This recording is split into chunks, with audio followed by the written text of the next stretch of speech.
2 మాసాలు అయిపోయింది, 2 వర్షాలు కూడా అయిపోయింది. నా విగ్రహ ప్రతిష్ట చేస్తానని మాట తీసుకుంటున్నారు, కానీ మీరు మాత్రం చెయ్యట్లేరు. మీరు కానీ నా ఆగ్రహానికి మీరు గురి అవుతున్నారు. ఇప్పుడు మాత్రం నేను మీ మాట ప్రకారమే నేను 7 ఏళ్ళు నేను సంతోషంగా ఆనందంగా సరిపెట్టుకుంటున్నాను.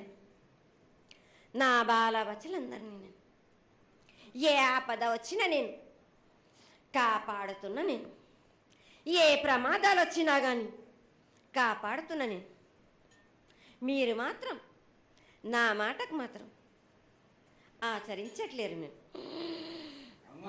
అది మాత్రం మీరు నాకు ఆ గ్రహానికి ఇస్తుంది.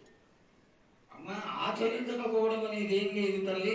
ఎసురుబాటు లేక ప్రతిష్ట చేయలేకపోతున్నామే తప్ప చేయకూడదనేది ఇట్లా కాదు తల్లి. ఒకళ్ళు ఇద్దరు అడ్డుపుల్ల వేసినందువల్ల ప్రతిష్ట ఆగిపోయింది. ఎవరు అడ్డుపుల్ల వేసినా గాని తొలగించేదాన్ని నేను. ఇంకా మాత్రం నేను ఊరుకోను. నేను ఎవరు అడ్డొచ్చినా నేను వాళ్ళను మాత్రం తీసుకుపోయేదే కానీ వాళ్ళకు నేను చుక్కలు చూపిస్తాను. ఇంకా మాత్రం నేను మాత్రం ఊరుకోను బాలక. చాలా సంతోషం తల్లి. నువ్వు అండగా ఉండి చేయించుకున్న పక్షంలో తప్పకుండా నీ ప్రతిష్ట చేయించుకుంటాం. ఆగ్రహం వద్దు తల్లి. వాళ్ళు నీ బిడ్డలే, వాళ్ళు కూడా చల్లగా చూడాలి. తర్వాత ఈ సంవత్సరం పసిపిల్లలు బాగా అందరూ ఎలా ఉంటారు. వర్షాలు లేవనుకున్నటువంటి వర్షాలు నువ్వు రాగానే 15 రోజుల్లో ఇంచుమించుగా సరిపడేటటువంటి వర్షాలు కురిసినాయి. కానీ చక్కటి వర్షాలను కురిపించి పాడి పంటలు ఇచ్చి మమ్మల్ని అందరినీ ఆశీర్వదించి నీ యొక్క అనుగ్రహాన్ని తెలియజేయ తల్లి. పాడి పంటలేగా దానికి సమానంగా ఉన్నది బాలకు. గత 7 చెప్పినట్టు ఈ 7 కూడా మీకు వర్షాలు మాత్రం కుంభ వర్షాలు ఉన్నాయి. జనాలు మట్టుకు జాగ్రత్తగా ఉండాలి.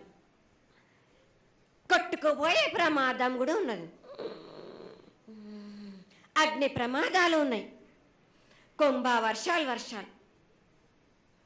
7 కాదు, ఈ 7 భారీగా ఉన్నాయి. జనాలు మట్టుకు సగానికి సగం కొట్టుకుపోతూనే ఉంటారు. వాళ్ళకు ప్రాణ నష్టం కూడా జరుగుతుంది. అది జరగకుండా ఆపాల్సిన బాధ్యత నీదే కదా తల్లి. 7 కాదు వాళ్ళ, అది జరుగుతూనే ఉంటుంది. కానీ ఈ 7 మాత్రం భారీగా ఉంటాయి. ప్రమాదాలతో పాటు వాడి వరుసలు లేకుండా జనాలు మట్టు బాలబచ్చలు ఇట్లా ప్రవర్తిస్తుంటారు. ఎట్లెట్లా ఈ విధంగా మీరు చేస్తుంటారు.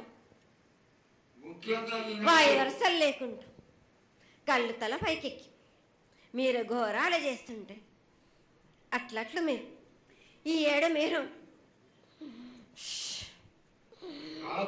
ప్రమాదాలు జరుగుతూనే ఉంటాయి. ప్రాణ నష్టం కూడా జరుగుతూనే ఉంటాయి.